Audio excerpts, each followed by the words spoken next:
उस्ताद ने बन शराबी उन्हां दी रोटी सारे को रिसोर्ट हाउस पे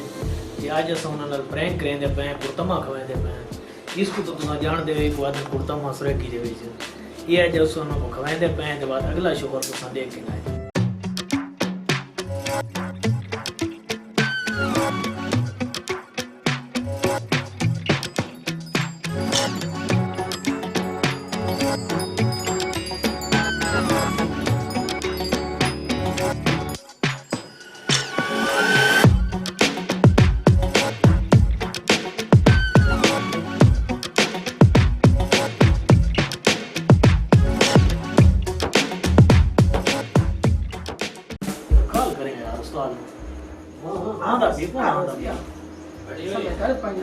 आगे कॉल दी नहीं सीखता वो कार की दिशा है ना तक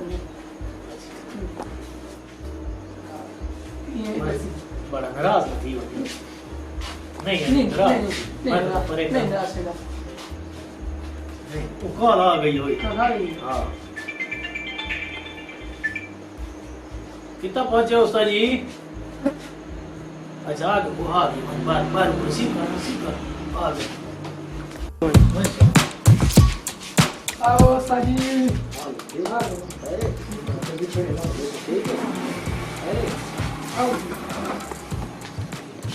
और भाई ठीक हो? किस किसान हो? अरे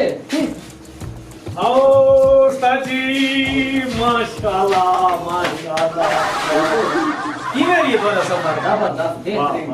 आओ बस हो जा ये सही क्या है ठीक हो तो कैसे ठीक है यार बात सब ठीक है इंशाल्लाह क्यों नहीं निकले हैं सवेरे 8 बजे अच्छा हां ये सफर ठीक है जबरदस्त क्या बात है मन आधे गड्डी ते बंदा चढ़ा बदल रहा देखो पता करें यार रोटी क्या रोटी पहले या रोटी हो बन यार पहले सफर ते कुछ ठीक नहीं किया नहीं यार तो नहीं वो तैयार कर अच्छा फ्रूट मंगा के ना सही है पहले फ्रूट खा के ना ठीक है फ्रूट मान लो को अभी बोतल ले जाते फ्रूट शेप काट दिया अस्सलाम वालेकुम लाला जी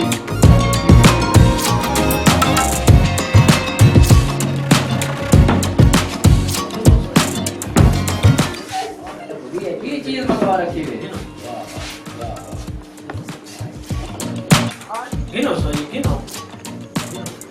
फ्रूट मंगा है दादा फ्रूट no ये डाले सही क्या सही खैर है सही खैर है सही ये क्यों नहीं चला लो खैर है सही फ्रूट खाने खवा सकते ता नहीं खवा किएगा गिनो सही खैर है बेवकूफ गिनो दाम नहीं चाहिए तो काम नहीं करना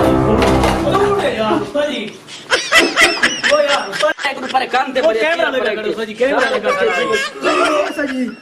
अरे यार पिछू आप तो यार पर चीनी गिना यार थोड़ी चीनी गिना पर तुम सर चीनी लो आ मैं देखो ये ले चमड़ा बनी ओ मजाक करे दे पास सजी मजाक करे ये मजाक है बंदा बने पिया यार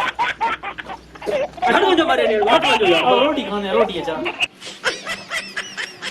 रोटी खाने हो सजी